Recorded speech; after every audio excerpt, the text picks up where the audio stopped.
Assalamualaikum warahmatullahi wabarakatuh.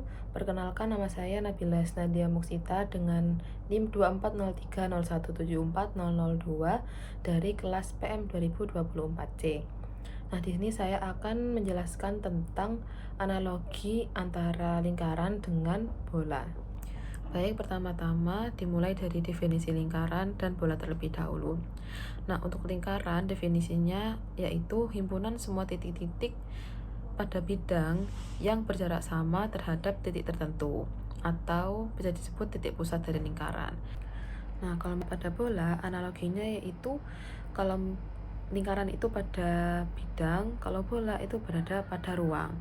Nah, jadi definisi dari bola adalah himpunan semua titik-titik pada ruang yang berjarak sama terhadap titik tertentu, atau terhadap titik pusat dari bola itu sendiri. Nah, selanjutnya yaitu ada jari-jari. Nah, jari-jari pada lingkaran itu adalah sebarang ruas garis yang menghubungkan titik pusat lingkaran pada lingkaran. Nah, kalau pada bola itu kurang lebih sama, yaitu sebarang ruas garis yang menghubungkan titik pusat bola pada bola. Jadi yang ditekankan di sini yang paling membedakan dari lingkaran dan bola, kalau lingkaran itu berada di R2 atau berada di dimensi 2, dan kalau bola itu berada di R3 atau di dimensi 3. Oke, yang selanjutnya adalah tali busur. Nah, tali busur pada lingkaran adalah ruas garis yang kedua titiknya itu, yang kedua titik ujungnya itu berada pada lingkaran. Kalau tali busur pada bola itu adalah ruas garis yang menghubungkan kedua titik pada permukaan bola. Oke, yang selanjutnya adalah diameter. Diameter pada kalau di lingkaran adalah tali busur yang melalui titik pusat lingkaran. Kalau di bola, diameter adalah tali busur yang melalui titik pusat bola. Selanjutnya yaitu ada lingkaran-lingkaran yang sepusat dan bola-bola yang sepusat. Nah, dua atau lebih lingkaran itu dikatakan sepusat jika titik pusat lingkaran-lingkaran tersebut itu sama. Nah, analoginya juga sama pada bola, yaitu dua atau lebih bola itu dikatakan sepusat jika titik pusat dari bola-bola tersebut itu sama. Oke, selanjutnya yaitu ada bersinggungan luar. Nah, dua lingkaran atau lebih itu dikatakan bersinggungan luar jika kedua lingkaran atau lingkaran-lingkaran tersebut itu berpotongan di tepat satu titik, dan jika interior dari lingkaran-lingkaran tersebut itu tidak berpotongan. Nah, begitu juga pada bola, analoginya kurang lebih sama, yaitu dua atau lebih bola itu dikatakan bersinggungan luar jika bola-bola tersebut itu berpotongan di tepat satu titik, dan jika interior dari bola-bola tersebut itu tidak saling berpotongan. Lalu selanjutnya ada bersinggungan dalam. Nah, kalau misal di lingkaran, dua atau lebih lingkaran itu disebut bersinggungan dalam, atau dikatakan bersinggungan dalam jika lingkaran-lingkaran tersebut itu berpotongan di tepat satu titik, dan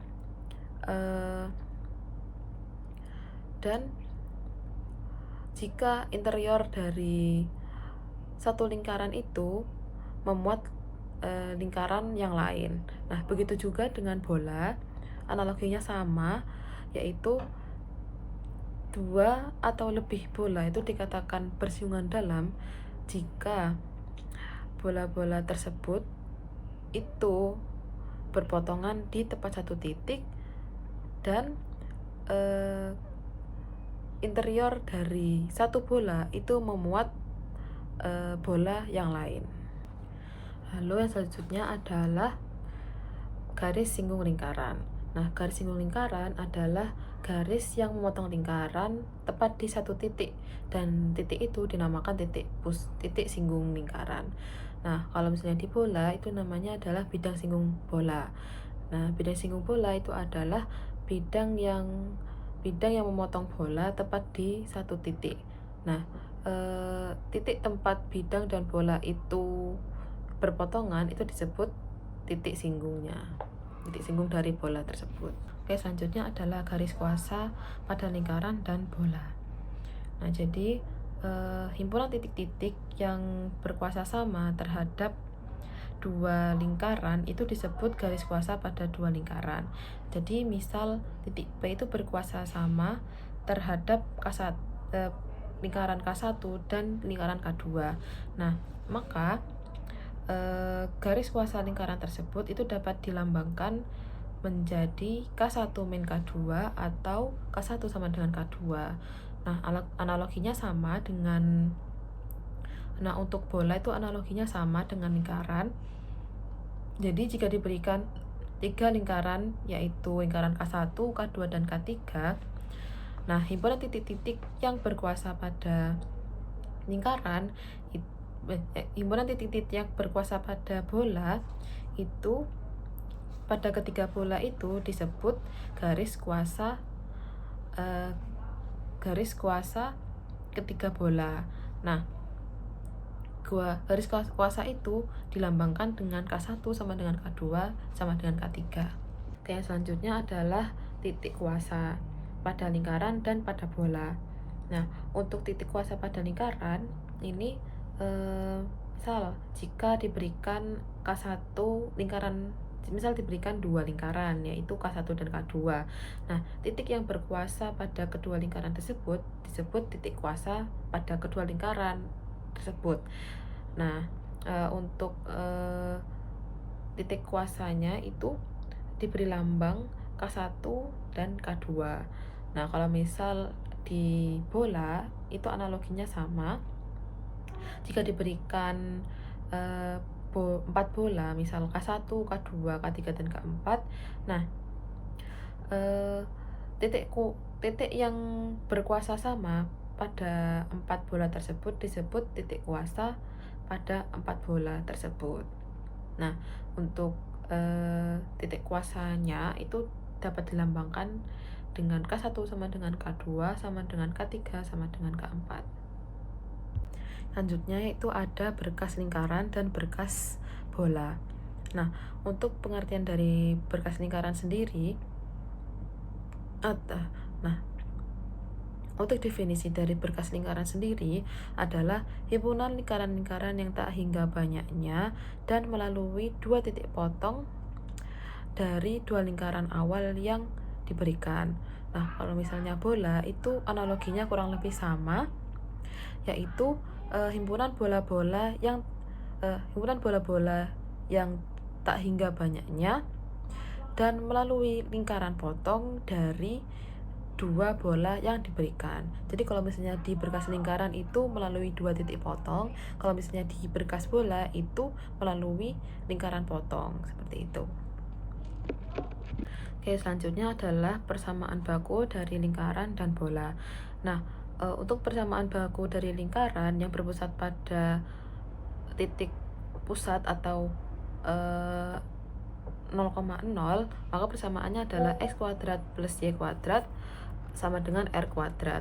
Nah, kalau misalnya di lingkaran itu terdapat penambahan variabel Z. Nah, kalau misalnya berpusat pada titik pusatnya yaitu misal titik O pada 0,0,0, maka persamaannya menjadi x kuadrat plus y kuadrat plus z kuadrat sama dengan R kuadrat. Nah, kalau misalnya pada lingkaran itu berpusat pada titik P yaitu A, B, maka persamaannya itu adalah x min A atau x min xp kuadrat plus y min yp kuadrat sama dengan R kuadrat. Kalau misalnya di bola, maka dengan pusat A, B, misal di titik P yaitu A, B, C, maka persamaannya menjadi x min xp kuadrat plus y min yp kuadrat plus z min zp kuadrat sama dengan R kuadrat. Nah, untuk persamaan umumnya di lingkaran itu misal lingkarannya tuh namanya lingkaran L. Nah, maka persamaan dari L itu sama dengan yaitu adalah x kuadrat plus y kuadrat plus ax plus by sama dengan Nah, selanjutnya ada analogi dari persamaan lingkaran dengan bola. Nah, untuk persamaan lingkaran yaitu adalah x kuadrat plus y kuadrat plus ax plus by plus c sama dengan 0. Nah, untuk persamaan umum pada bola itu terdapat penambahan variabel z pada persamaannya karena bola itu kan berada di R3. Sedangkan kalau lingkaran itu ada di R2, sehingga persamaan umum bolanya yaitu menjadi x kuadrat plus y kuadrat plus z kuadrat plus ax plus by plus cz plus d sama dengan 0. Nah, untuk titik pusat pada lingkaran itu bisa didapatkan melalui titik P, yaitu min A per 2, min B per 2. Nah, untuk bola bisa didapatkan titik pusat dari titik P, yaitu min A per 2, min B per 2, min C per 2. Nah, untuk jari-jari pada lingkaran itu bisa didapatkan melalui akar A kuadrat per 4 plus B kuadrat per 4 min C. Nah, kalau misalnya di bola itu menjadi akar A kuadrat per 4 plus B kuadrat per 4 plus C kuadrat per 4 min D.